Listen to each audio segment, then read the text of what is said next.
I was editing a video about the best PC parts for a VR-centric build when I saw that Nvidia announced 3 new lower-tiered graphics cards. I'm going to have to go back and re-record some of it, but when I thought about how I would rewrite that part of the video, there's a lot I wanted to say, and I realized that it could turn into a discussion long enough to warrant its own video. This is also a good opportunity to gauge opinion from some of you. Seems like most outlets that review graphics cards can get really lost in ultra settings and a bunch of frame rate charts. It made me think about how for most of my short life, high resolutions and frame rates were a luxury. And even now, as someone who appreciates 1440p, 144 FPS more than most people, 30 FPS is still playable. It's still the standard on consoles, which I still play on occasionally. Of course, high frame rate is very important to VR because low frame rates and inconsistent frame times can cause motion sickness for a lot of people. But these days, even lower end cards can get really respectable frame rates in VR if you turn down the settings. Plus, plenty of people get their VR legs when spending enough time inside of a headset, and then motion sickness doesn't become as much of an issue. I wanted to make a video about building a PC for VR that accommodates a wide range of budgets, and I understand that many, if not most people, don't have a boatload of money to just blow on a new computer. I don't want to appear out of touch in my video and upsell people who don't need or even want the latest and greatest. Besides, if you play VR chat, it's not a question of how to get the best performance, it's a question of how you can get it to be the most tolerable. In the video script I have right now, I, like all the other GPU reviewer outlets, have made a big point about VRAM, or video memory. Games are using it more and more, especially with higher resolutions, higher res textures, and ray tracing becoming increasingly common. Many outlets say that 12 gigabytes should be the minimum for a GPU in 2023. However, I also know that there are plenty of people who are fine with turning down the graphics settings to get better frame rates, and also people who aren't hyper fixated on frame rates, even in VR. Besides, in VR chat, there's no way to guarantee 90 FPS, even with the very best gaming PC.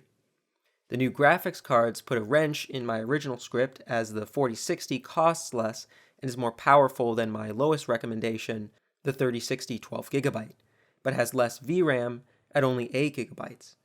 Hardware Unboxed says that the 4060 Ti 8GB is dead on arrival at $400, and I'll probably agree with them there, especially because the performance uplift over the last generation is pathetic. The 4060 Ti 16GB has the same performance, only doubling the VRAM, but you have to pay $100 more for that luxury.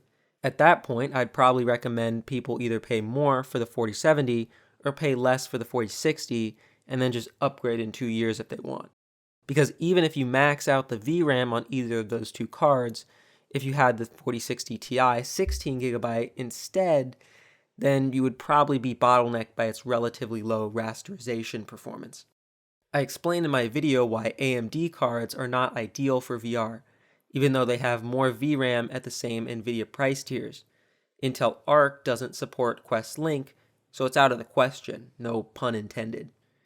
Even though there aren't official benchmarks out yet, just going by NVIDIA's biased charts, I think that I'm going to recommend the 4060 alongside the 3060 12GB, with a caveat to wait for what reviewers say comparing the two.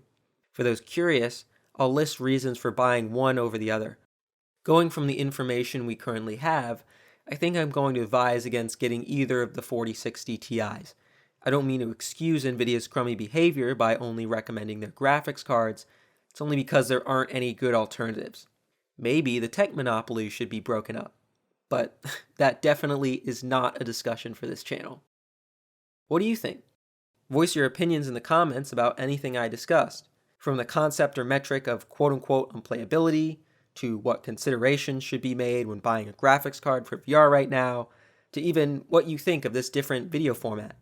I could do it more often, explaining various graphical features, or things of that nature. The comments are open for discussion.